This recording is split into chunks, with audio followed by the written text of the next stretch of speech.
Hey, good morning, good afternoon, and good evening, everyone. We are excited to have you here because we know that this has been something that you've been asking for. So today it's Ready, Set, Certify, preparing for the CCBA and the CBAP certification.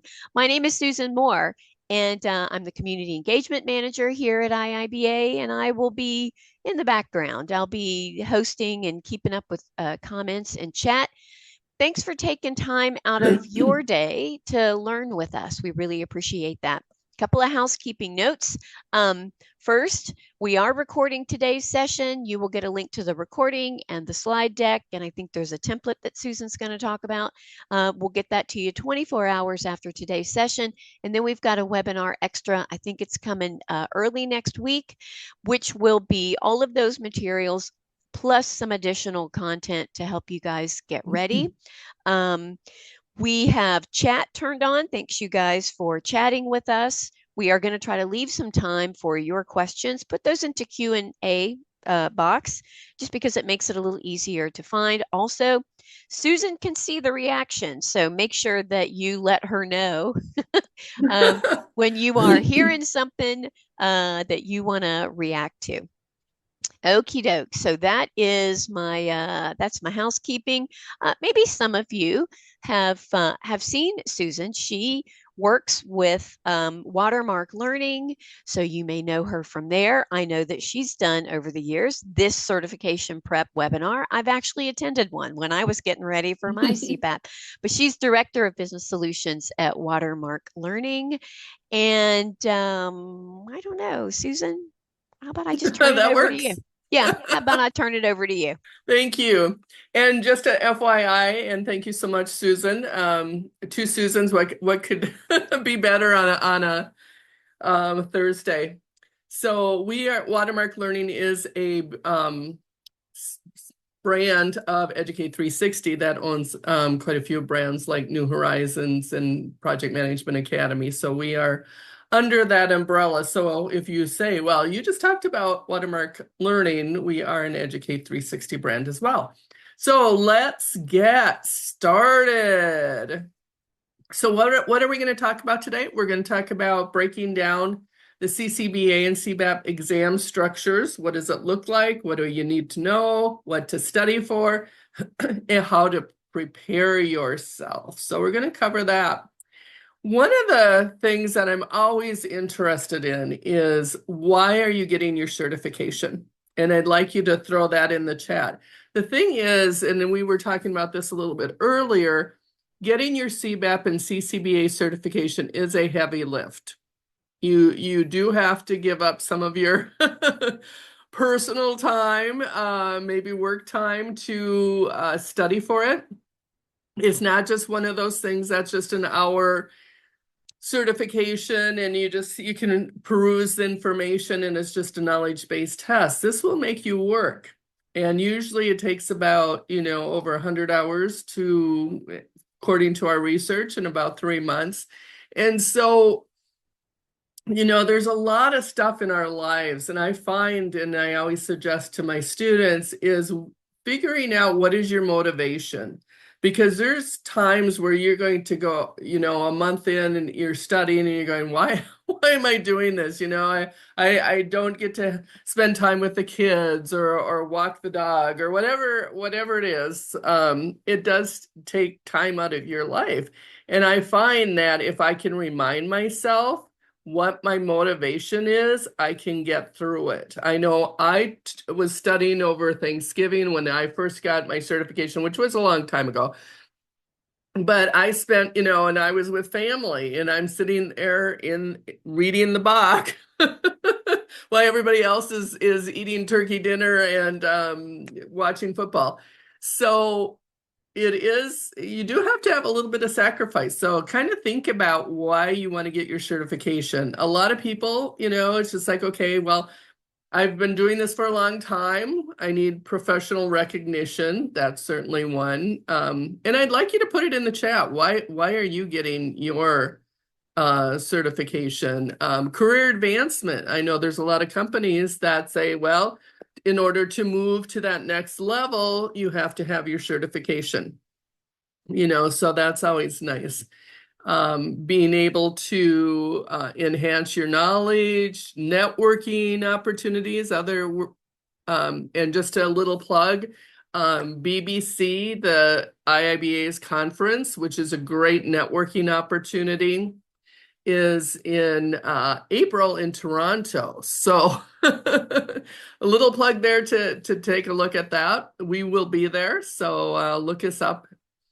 More confidence in yourself. It's always kind of nice going, gosh, you know what? And because that's what's true of me. I was a business analyst for a very long time, learned through the school of hard knocks because there wasn't, this dates me, but there wasn't a lot of training at that time.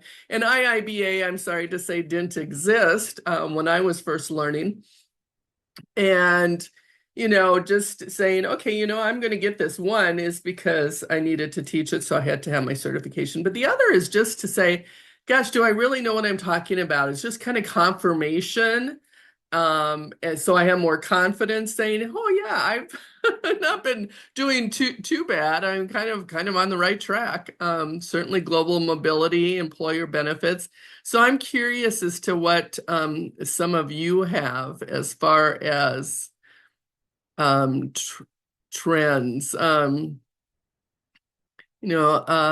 expertise, opportunity, recognition. A lot of people working, looking for business analysts, which I'm really happy to see. I won't get on my soapbox. Well, I will for a moment. Business analysis skills is something everyone needs. I mean, this is just basic skill sets. Being in business, you have to understand what the problem is, and the root cause before you start jumping to solutions. You have to get the requirements. I even use this stuff in my own life. I kind of drive my husband crazy because why do you always have to ask so many questions? I'm a business analyst. What can I say? I want to know, what are our options? What is the root cause? Why is this happening? Just all the stuff that we do as business analysts. So, it's just, remembering why do we want to get this? This is some fun facts, and this actually comes from the Global State of Business Analysis report that IIBA does every year. And so I'm going to encourage you. I know they just sent out a survey for 2026, so I'm going to do a little plug for them. This is a great report. It's nice. You can show it to your boss and say, well, look here. So it just kind of helps to say, gosh, I'm not alone in all of this. So 95% said that the CBAP or CCBA gave them a career boost. Okay, so maybe you get a little bit more money, maybe you moved up the ladder. 1 to 3 felt the impact in just a month, and higher confidence is still number 1, 4 years running. And I think that is so true. It's like, okay, I've been doing this for a long time, but now I can say, yes, I'm, doing it as I should be. And then 93% of those people that were surveyed, kind of like survey says, would tell you to get certified too. So once you get certified, share it with your friends and family, encourage them, because it really is. It made a difference, certainly in my life over the years. And I've gotten to know a lot more business analysts. It's increased my networking skills. It's increased my professional skills as well. So I certainly can't say enough about it. All right. So to start out with, you have to apply. This is a little application exam process. So we're going to go through this really quickly. So CBAP has been around since 2006. I think I got mine somewhere in 2008, maybe. It's been a while. So this is for anyone you got to have 5 years or more of experience. You could be a CCBA. Now, just an FYI, to clear the mist here a little bit, you don't have to have both. You don't have to do your CCBA and then get your CBAP. I always tell my students, go for what you have the hours for, So it's current CCBAs, seasoned BAs, consultants, trainers. You do need 7,500 hours in the past 10 years. That's going back. Sometimes I don't remember what I had for breakfast, let alone what did I do 10 years. What helped me kind of document all that experience that you have to do is I was a consultant, so I had to document everything I did anyway. So that kind of helped me. But it is, this is also time consuming. It's not just studying for the exam, but the application is kind of daunting. You need a minimum of 900 hours in every knowledge areas, and we'll talk about what those knowledge areas coming up. 35 hours of professional development. Now, if you take any certification prep classes from any vendor, including us, you get those 35 hours automatically with just taking the class. So you don't have to have extra professional development hours. But if you don't take a prep class, let's say you just decide to study on your own or study with a group of people, you still need 35 hours of professional development. So that's like taking a class. It has to have an instructor that you can talk to. So they kind of limit that on what that 35 hours is. So you need 2 references. The nice thing a little bit about the 2 references is they only contact them if you're audited. And we'll talk about if you get audited. What does that mean? A little bit later, you have to sign a code of conduct. Education, unlike PMI, if any of you have your PMP, which I have that too, you don't get credit for college.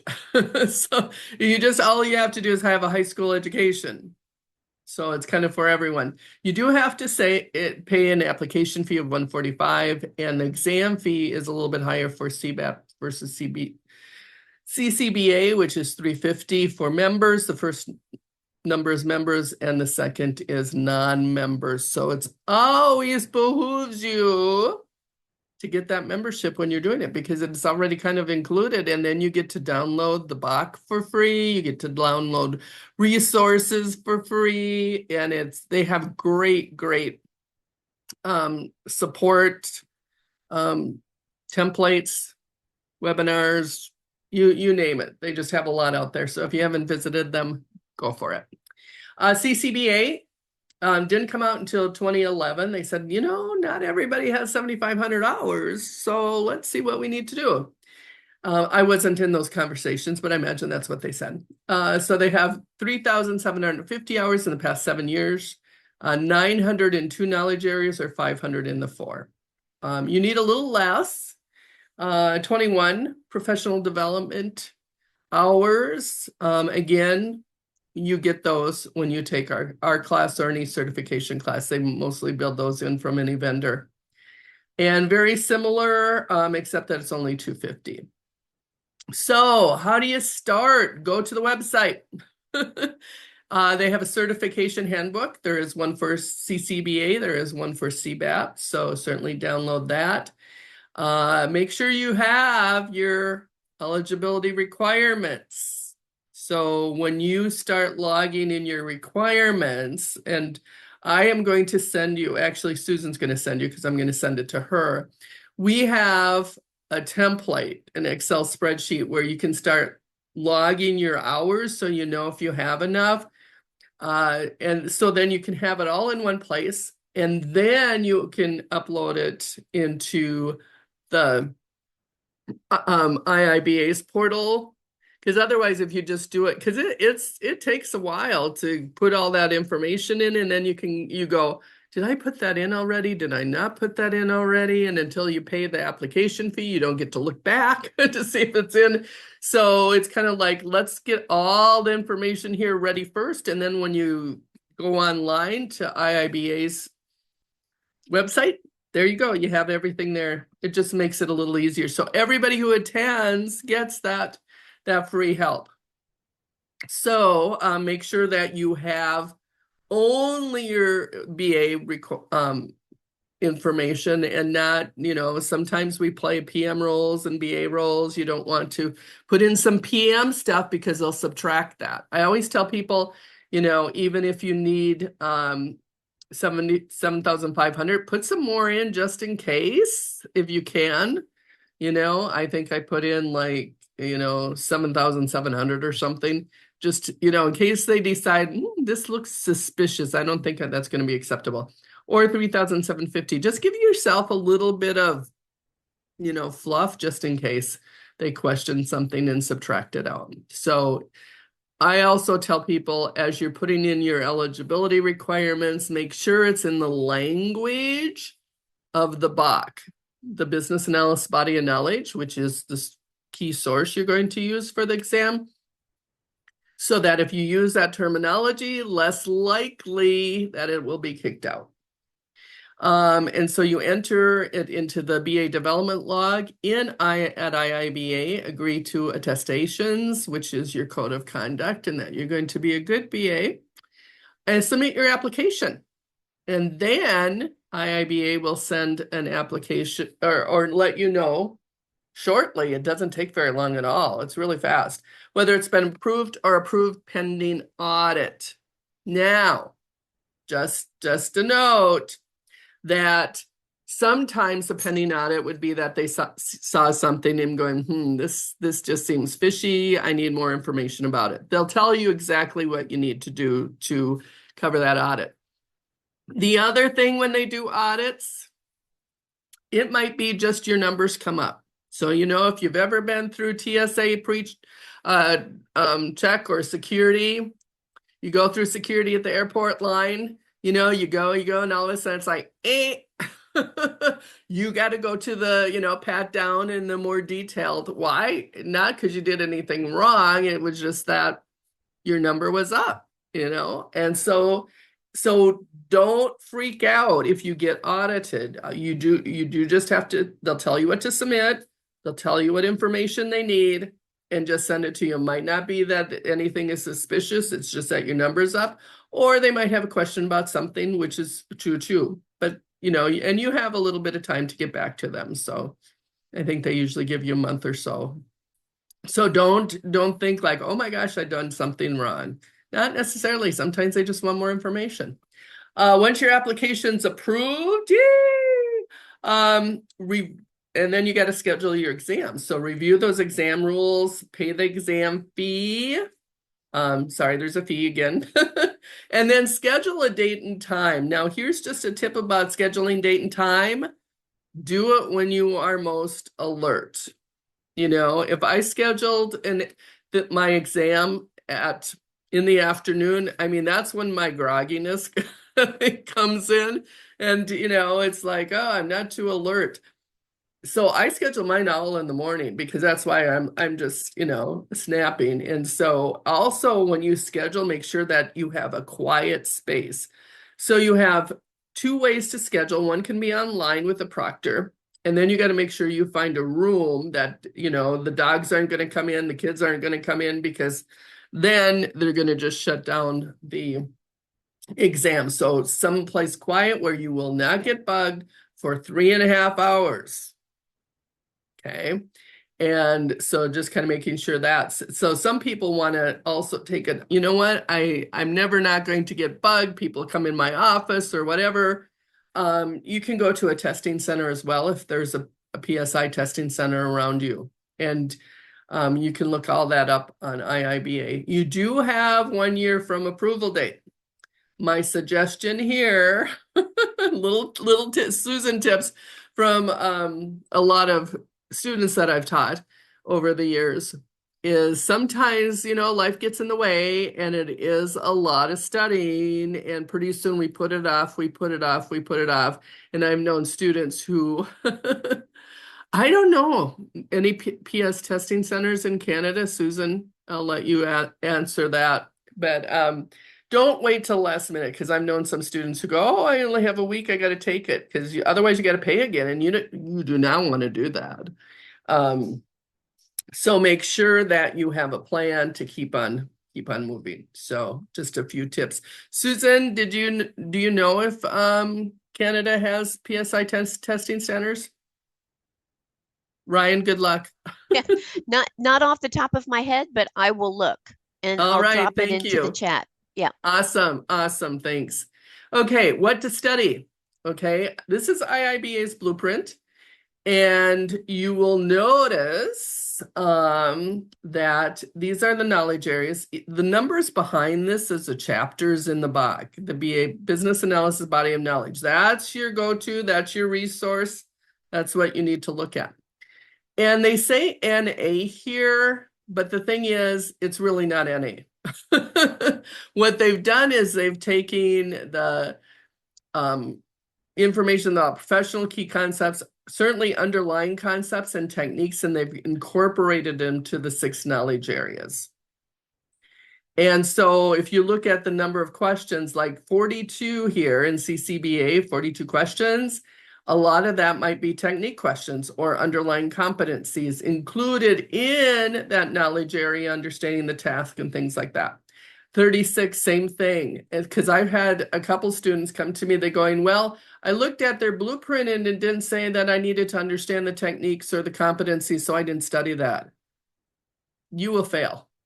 I'll just tell you, you have to study them. You have to know those techniques, 50 of them, mind you, inside and out, as well as the competencies.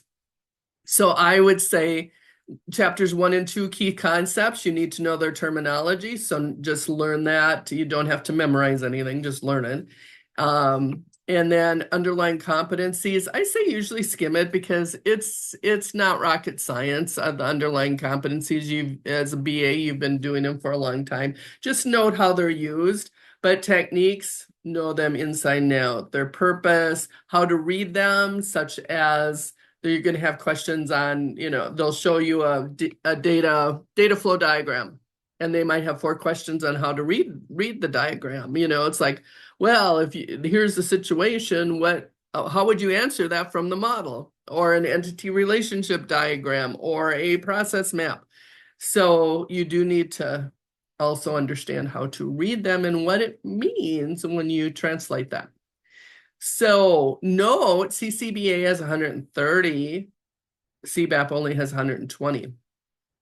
But in CCBA, you get 3 hours to do it because it's only scenario based, and we'll talk about that in a little bit. Where CBAP is a case study and scenario, so it takes you a little bit longer to read it because you got mini case studies for each one. So here are the knowledge areas. There's 6 of them. You can see here where you've got the outside ring, which is kind of your support group. Think of the knowledge areas as buckets of things you need to do. It's not sequential. Some things are sequential, but these are just buckets of things. So business analysis planning, we usually start that at the start, but you're going to replan throughout. Elicitation collaboration, you elicit before the project starts, during the project, after the project, you collaborate with stakeholders through all that, and then you manage requirements whenever you get them. So these kind of happen all the time, pre-project work, post-project work, and during. And here, strategy analysis, this is a little bit more sequential. Strategy analysis is understanding current state, future state, pre-project work. What's the problem? Requirements analysis and design is saying, okay, now that we got the raw requirements, we need to get more detailed requirements. It's usually when you get your solution requirements. We model them, we validate them, we verify them, all that stuff. And solution evaluation is towards the end. It's like, okay, let's validate if we got what we thought. If it was increased productivity, decreased cost, increased revenue, did we get what we wanted to? So that's where you have to have your 900 hours and your 400 hours from these buckets. So it's prudent to get out your BOK right away when you're applying for it. This is the structure of the BA BOK, and this is particularly around the 6 knowledge areas. The other chapters are a little bit different. But the knowledge areas, because that's where we're going to be studying, each have tasks. Most of them have 5 tasks. Strategy analysis has 4 tasks, and requirements analysis and design has 6, but otherwise they have 5. And so for each task, you have to know its purpose. Why are you even doing this task? Description clarifies the purpose, gives you a little bit more information. And then you have the inputs to that task. What do we need to be able to do that task, as well as the outputs? It's kind of like a process in the sense that you have inputs, you use those inputs to get outputs. Elements, there's going to be elements in the task that are key. It's like, okay, sometimes the elements are steps you take in this task. Other times it's just stuff you need to know to do the task. Guidelines and tools that help us do the task, techniques that are related to that task that you could use during that task, and what stakeholders are involved. Key things, and this really helps because it's like, if you're reading the book, great information, let me tell you, it'll put you to sleep. So if you really want some good sleeping material, start reading the book. Because it's not like sitting at the edge of your seat, reading a mystery or something. It's kind of dry. It's like, here's what you need to know. So the key thing is you need to take your task, learn all 5 tasks and know which knowledge area they're in, know your inputs and your outputs, and the relationships between the task and how they work together. So that's kind of some areas to take a look at. Oh, Tina also said it's a snoozer, yeah. And then know the bottom. There's a lot here. So the needs, which is a problem or opportunity. The change is a transformation in response to a need. The solution is the way that we satisfy the need. How are we going to do this? Always understanding the context, value, the worth and importance or usefulness of something to a stakeholder, and stakeholders, the individual or group that have a relationship with that change. No matter what knowledge area you're in, you are going to see these 6 concepts. They go in every knowledge area, they inform each other, so they all work together, and they're the undercurrent. All right, how to prepare for the exam. So take a prep class. There's lots of them out there. You can. We would be happy to have you. There's other vendors. Chapters have prep classes as well. Join a study group. If there's a group of people in your organization, it's like, hey, let's get together and study. And I always thought that was helpful because sometimes people see things. Well, oftentimes they see things differently than I see them. But you're kind of like, God, I can read this 5 times, I still don't get it. And somebody else will go XYZ and going, okay, now I get, sometimes it's just that you need different viewpoints. Create your own study aids. You can study individually, of course, as well, but create a study plan. This will keep you on task. This is the project manager in me. So create a study plan that keeps you saying, yep, I'm moving forward. Then filling that out, the study plan, remember, it's going to take about 100 hours generally to study. And if you create that study plan, then stick to it. It's because so then it's not intentional. It's not like you're saying, oh, I really want to watch the movie with the kids and I'll study later, and then later and later and later never comes. And it's so easy. It's kind of like, when we all go on that New Year's resolutions, right? And we stick to it about 3 weeks and then we kind of like fall off the bandwagon. I'll speak for myself. You're probably much better. So stick to it. So, ideal time, I did 11 weeks here, but at least 6 to 8 weeks, 3 months.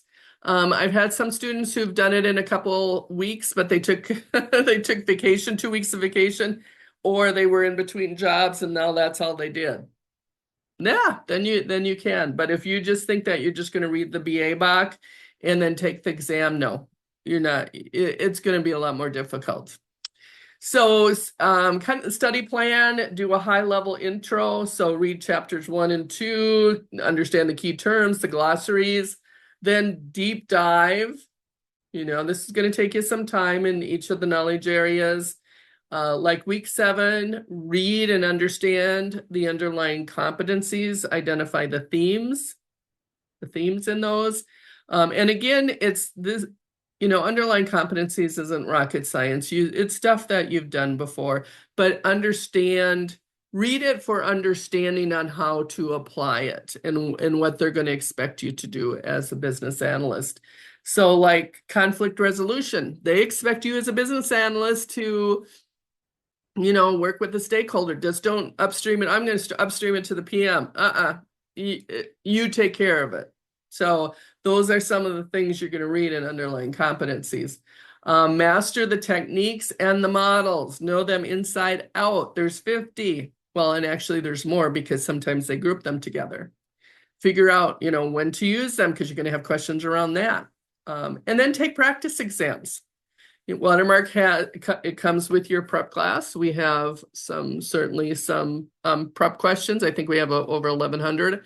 And you can do it by knowledge area. So it's like, okay, I'm done with elicitation collaboration. I just want questions around elicitation collaboration. So we call them drills. So there's drills. And then if you're saying, okay, now I want them all together, I want to say, yeah, I'm going to take like a practice quiz, the whole thing for 3 hours, 3.5 hours, mixing them all together. We have those as well. So and then study your weak areas. So it's create your own study guide, aids, acronyms, which are great. That helps you remember. So, SMART for specific, measurable, achievable, realistic, time-bound, or testable. Depends on which version you're looking at. Here's the thing, though. You might go, oh, I know SMART, but the thing is, you have to know what the box says. Think about it. Everyone here has been a business analyst for a while. And you're used to doing your own things. You call things different items. It doesn't matter how you would do it. It matters what they say. The box says you should do it. So you have to push away, put out of your head things that you go, well, this is how we would do it in real life. Because people have tried that and they failed. It's not how you would do it, it's how the box says you should do that. Now, it's based on practical experience from people all over the world. So it's not like it's, some anomaly. It's based on, best practices. But yet you might do it a little different in your organization. Create visuals, mind maps, workflows. We have a nice study tables that kind of bring those pieces together and how they cross function. You can create your own, certainly. Flashcards.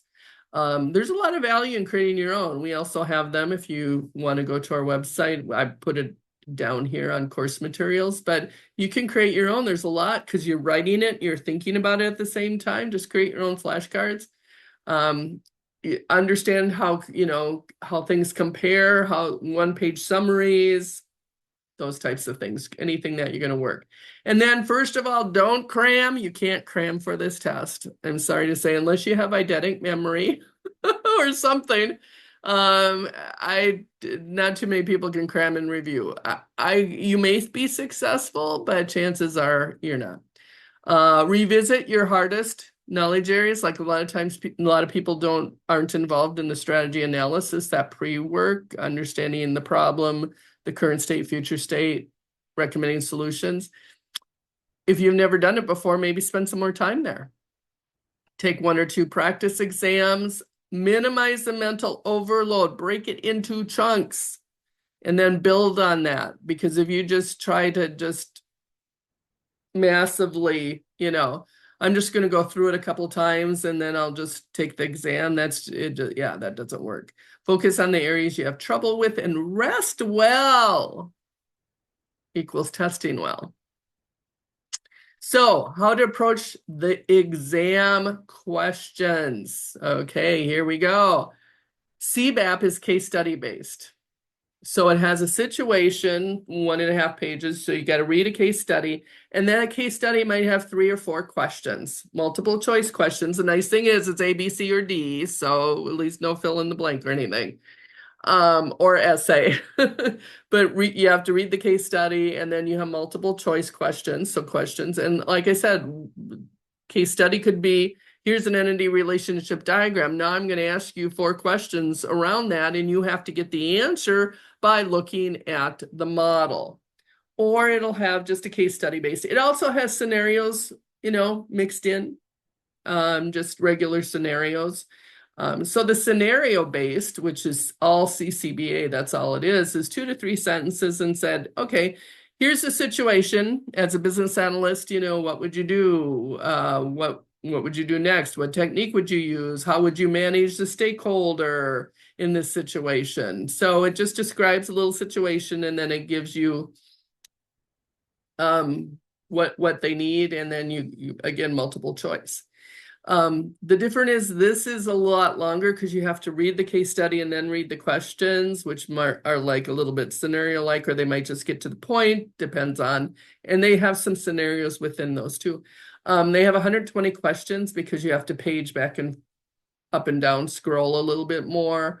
So they have 120 questions, and the test is 3.5 hours. You get at least a half hour. It's 10 less, but you get a half hour to go back and forth to this case study. Scenario-based is just different situations that you have to answer. You get 3 hours. But again, multiple choice, A, B, C, or D, so at least you get 25% chance of getting it right.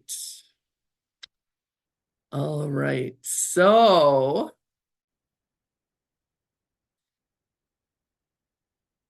success depends on interpreting the scenarios, and I would say the case study and questions correctly. Always understand the context. What are we talking about? Where are we at? What knowledge area are we in? Knowing, again, the BA box. From the BA box perspective, what should you do? Because you might do something else. It might be, maybe it's conflict management, and you go, I'm just going to upstream it to my PM because that's what you do in our organization. Well, that won't fly on the answer. So avoid assumptions and eliminate distractors, because both in the case study and the scenarios, they'll give you some information. Maybe it'll help you a little bit with context, but sometimes they're just red herrings. And you really just need to know what they're looking for. So to read the question, you want to skim the case study. Don't read it thoroughly, it takes too long. So skim this case study, read it so you have some recognition, read the scenario, okay? And then you can go back to the case study if you need to. Now, here's the thing when you read the scenario, like I said, the scenarios or the questions are often 2 or 3 statements long. Pay special attention to the last statement, because it'll give you a little information, maybe 3 sentences, and then the last statement is really the question they want to ask, because sometimes this other information, it's like I said, it's a distractor, it's a red herring. You go, oh, they want this, and then I have to read the question again. I'm going, oh no, they're really asking for X. So what I do is I read the case study, read the scenario, look at the last question, which is what are they really asking for? Read all the answers, because that sometimes gives you an indication too to understand of, oh, this is what they're looking for. So I read all the answers, not pick the first one, oh, it's A, and then go to my next question, because that's not going to help you, because maybe D was better. A was good, but D was better. So normally you can eliminate two of them going, oh, those are just, ugh. No, we're not doing that. So then you get it down to 2. One is often good, but the other one is better. So that's why I say, don't just stop at A going, oh, yep, it's A, I'm going to the next question. Read all 4. And if you have trouble doing that, start at the bottom and go up. And then say, okay, I read the questions. Now I'm going to go back. What are they really asking for? If you need to, you can go back to the case study. If it's just a scenario, you don't need to worry about that. And then, you're going to be in a lot better shape. So most scenarios say, what should the BA do next? Here's the situation now. What would you do? What technique should you use? What, requirement are we looking at here? What do the BAs need to resolve Maybe it's a discrepancy in a requirement, and maybe it's about managing risk, maybe it's about two people not disagreeing or with the requirements. Now what are you going to do? They'll create questions like that. And again, a lot of techniques are going to be out there. You need to know how to read them. Identify where you're at. It's kind of like when you go to the mall or the airport, you are here. That helps you answer the questions.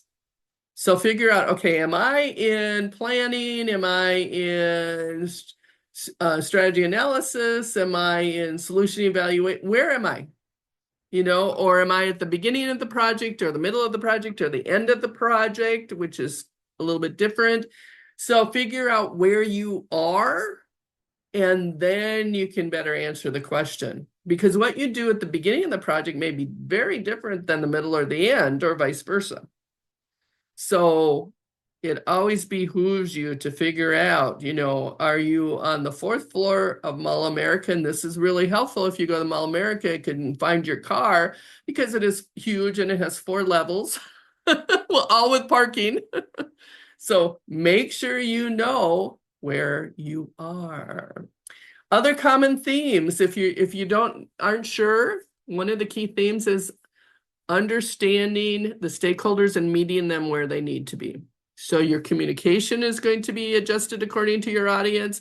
How you work with them will be adjusted to maybe their personality styles, their communication styles. It's about meeting the stakeholders where they're at and understanding them.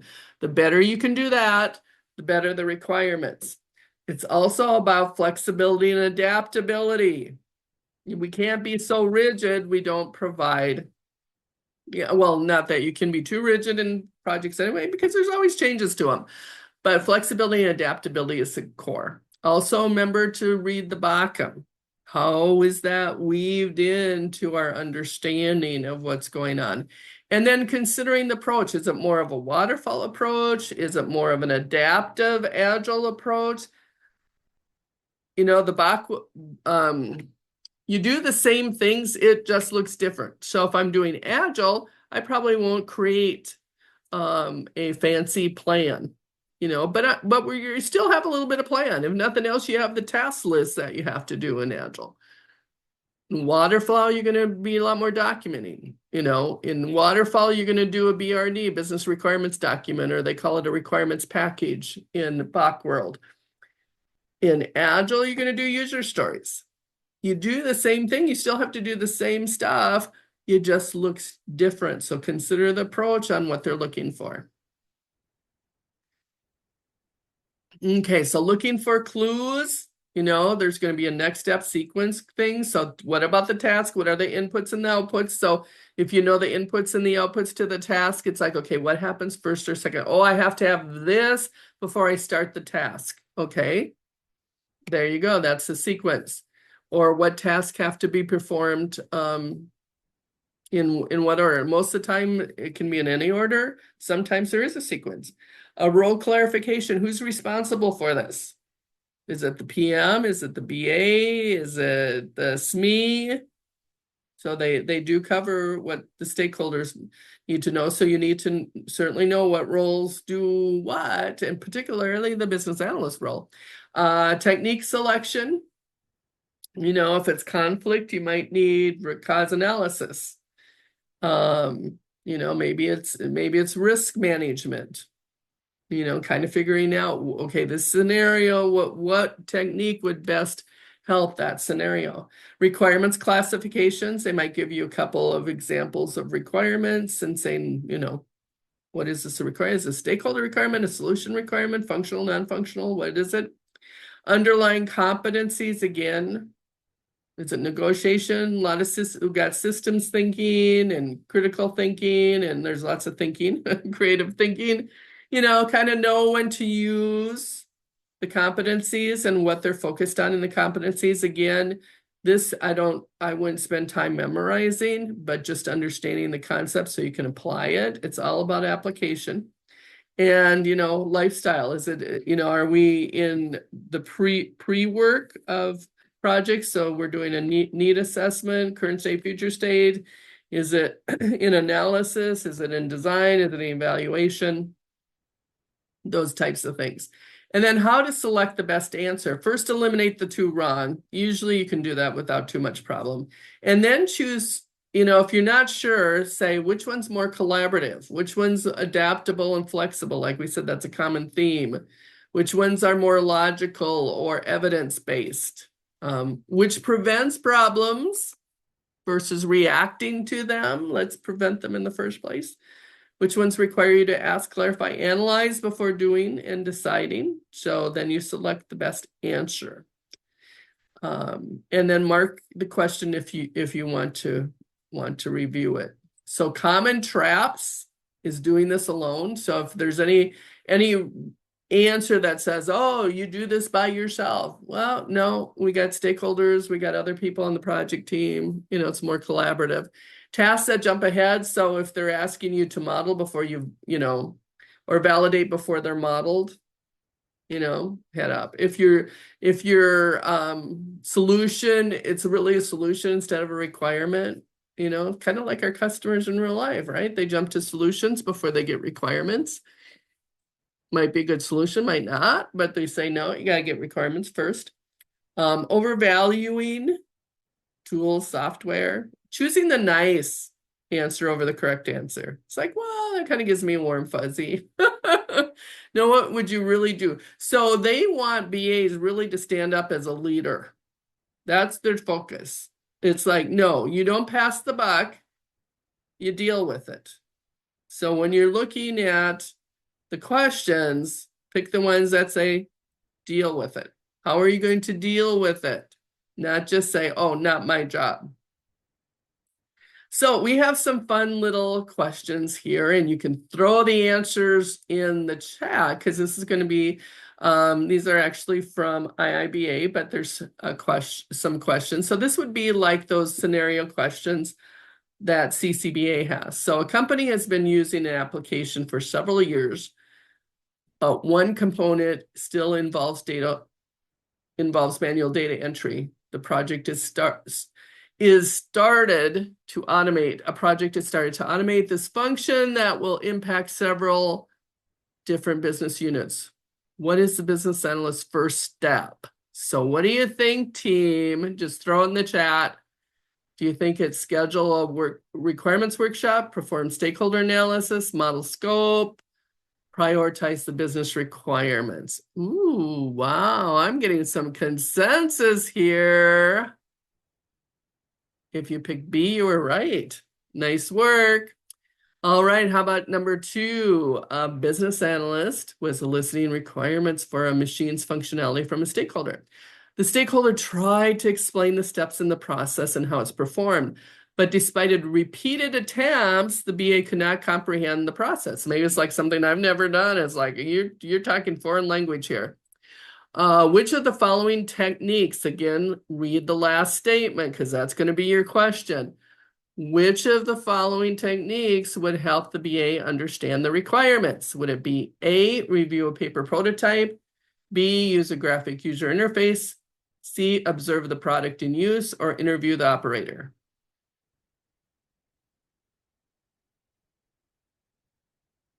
I like that. Look and learn, look and learn. You're right, it is C. Because we have already interviewed them and they're trying to explain it to us like, Susan, why are you not getting this? I do this every day. Maybe I've never done it, so I might have to look. I had to do that one time when I've done it numerous times, but I was doing this one project for a investment group, and they had to make investments really fast. This was on the trading floor, and they were trying to tell me, I'd never been in that department, and they were trying to tell me and it was like, I'm sure deer in the headlights, like, oh, it seems fast to me. I think you have everything you need. And they told me, it's like, okay, why don't you come down to the trading floor and look? And it's like, light bulb. So it is very worthwhile. Okay, and this would be an example of CBAP. An organization maintains a central repository for managing new products brought into the organization. The central repository was built over a decade ago. We all know those. It started on a spreadsheet and then moved to various iterations of a customized solution built in-house. There are many pitfalls in the current implementation and doesn't have a clear set of baseline requirements. The organization wants to improve the process. A business analyst is tasked to start the requirement elicitation. What should you do? Document the current solution's existing functionality, develop performance measures for the new solution, create a wish list of performance functionality, or review the features of commercial off-the-shelf package. So I'll let you wait for a second and yes, you got it. A. You have to start by understanding what it does now and then move on. Yes, then move on. All right, final tips. Don't dwell on the questions because it is timed. So if you find yourself sitting there 10 minutes later and you haven't answered it, you better just pick something. I always say pick something because you got a better chance of getting it right. If you don't, it's going to be wrong. So a lot of times people say, well, if you don't get that, don't answer it, just mark it, flag it, which you can, and then come back to it. I like to give you this advice, guess first. So if you can narrow it down, take 2 out, okay? Now you're 50-50. You got it between C and D. It's like C and D, C and D. C. Go with your first gut, mark it, because it's like, well, I'm not sure I got that. Make sure that you're answering the right question. Again, the last statement's a question. What I do is I answer it anyway, I mark it. And then if I have time, I go back. And then I usually try not to change it because oftentimes I've done proctoring for for exams, you change your right answer wrong, so unless you really say, oh, Susan, what was I thinking? No, it's D, of course, then change it. But unless you're really, really sure, do not do that. So I guess it's like, okay, I got to go back to that one, flag it. And then when I get done, just hit the flag marks because they're all on top. So and there'll be a timer too. And it's like, wow, well, I got, 20 minutes left. I can go look at them. But if I don't, I at least answered it, because sometimes don't second guess yourself and narrow it down to 2 viable options. I think I already talked about all those. Don't change your answer unless you're absolutely sure. And observe the lapse time. So it's like, okay, you got 120 questions. You got, 3.5 hours. Where am I at? Okay, well, I got 60 done and it's only an hour and a half. I'm good. But kind of see where you're at if you need to speed it up. You can always get done early, not a problem. But, if you run out of time, then you're kind of against it. All right. On exam day, eat a nourishing breakfast for lunch. Hopefully you slept really well. They always say get plenty of rest before your exam. I agree. That's a wonderful statement. But let me tell you, and I have a lot of certifications, I do not sleep that well because I still get nervous. As many as I have, I still get nervous going, oh, what if I don't know this? So I don't sleep very well, but if you can, go for it. So eat a nourishing breakfast, do something that relaxes you. Again, take the exam when you're most alert. If they usually give you allow paper and a pencil, and if you need water, if you're at home, they give you a glass of water, but it's got to be in a clear glass just in case you have anything written on the bottom. But jot down any of your acronyms or maybe the 6 knowledge areas because you're kind of getting nervous. So just maybe take 5 minutes to do a data dump. Deep breathe. You can do this. You can do this. You're all going to pass. So tell yourself, be positive, you can do this. And then at the end of the exam, you'll be notified right away if you pass. And they go, oh, you passed. Woohoo! Oh, I can relax now. And then later you will get an email from IIBA saying, congratulations, you passed.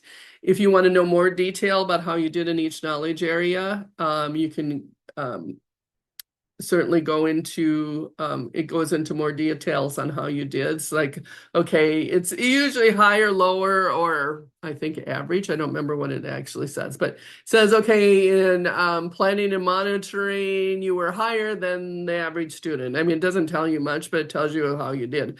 Now, this is really important. For some reason, you didn't pass. Maybe you missed it just by a little bit, and they don't tell you what passing is.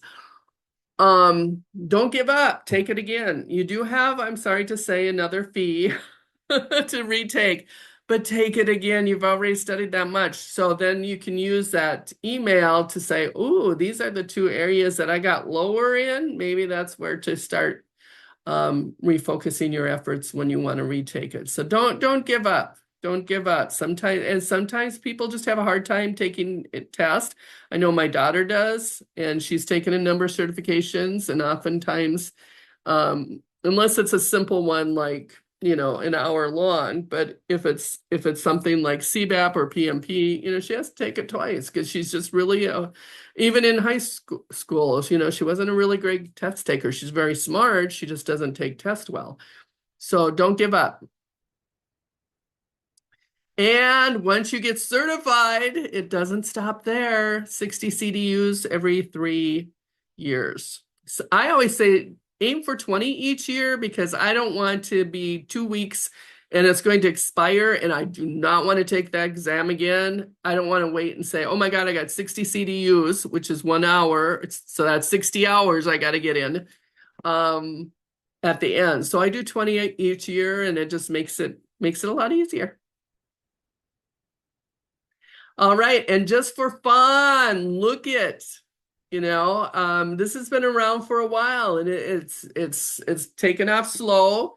Since 2006, there was only 10,000. Now look at within 5 years, it's more than doubled. So people are finally realizing that this is a profession to get into, and I think more people who are hiring people say, yeah, I want that. So, 5 ways Watermark can help you is register for our certification. You get free practice exams with that. We have a lot of study materials and free download, and just you can check us out. Our next classes are coming up, and I know I didn't leave much time for questions because I have so much I had to tell you because I only have so much time with you. So, any questions?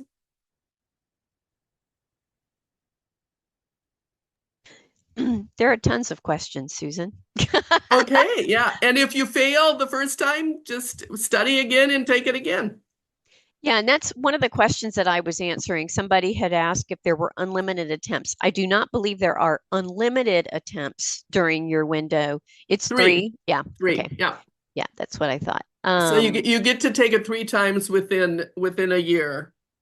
Okay. And you don't have to wait. So if you took it, on Tuesday and you go, okay, I'm going to study more in the next 2 weeks and take it again, you can do that. You don't have to wait 3 months or anything. Yeah, that's right. And I think you just have to wait for IIBA to get back to you. Like Yeah. with so that's the only requirement. Okay. Well, let's see what we can do. This will be the rapid fire round. How about that? So I'm we've ready. had a couple of questions about the application process. So I might have had a different job title, not business analyst, but some of the work I did falls under those knowledge Yeah, areas. for sure. Yes. And so would that still qualify? And I think the Yes. answer is yes.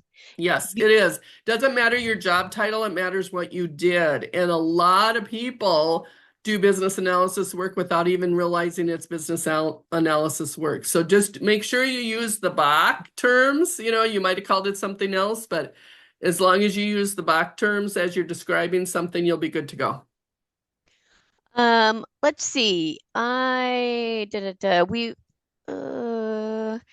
I don't know the answer to this question. If the work history hours for CBAP are declined, can you downgrade and submit a CCBA application? I would assume so, but I don't know that for Okay. sure. So I Um, so We have got a customer experience team who gets all kinds of questions like this. You Yep. guys can reach out to them at info@iiba.org. And they are great. Yes, they can answer all kinds of questions like that. Are the Babok perspectives included in the CBAP test? Perspectives, no. At least Yeah, that's what I was told. I So don't if believe you, so. unless you changed, Susan.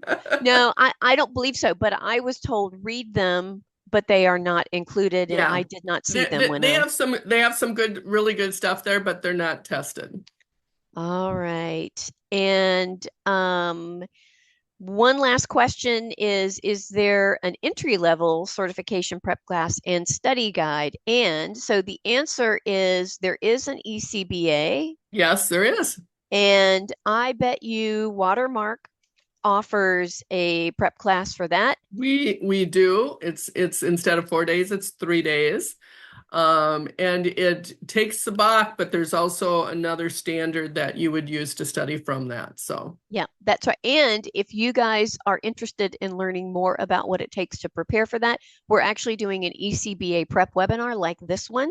We're going to be doing that in January. At the end of perfect. January, I just dropped that link into the chat. So, Matthew, that answers your question. Well, Susan, we are at the end of our time. So thank you. I know this is a lot because there's like some extra stuff that goes into preparation for this.